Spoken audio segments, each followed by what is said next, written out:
Hey everyone, welcome back to another video from Crazy Gamer. In this video, we will be learning how to delete your Township account. To delete your Township account, first of all, open up the Township game on your device and from the home section, go ahead and tap on the menu button at the top right corner. In the expanded menu, click on the gear button. Now, go ahead and tap on About the Game.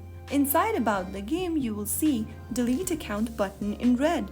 Click on the Delete Account button and then go through the information first. Remember that while deleting your account, you'll also be deleting all your account data including your purchase, progress, and personal profile. The deletion process takes 15 days to complete. After 15 days has been crossed, you won't be able to restore any of your account data. Before 15 days period, if you return to the game, you will be able to cancel the deletion and restore your game progress.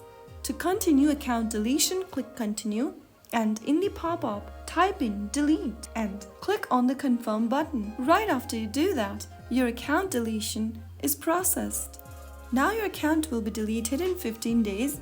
Until then, you can still cancel the account deletion or contact the player support. So that's how it's easily done. I hope you found the video helpful. If you did, don't forget to like, share and subscribe for more Township tutorials. I will see you in the next video. Stay tuned till then.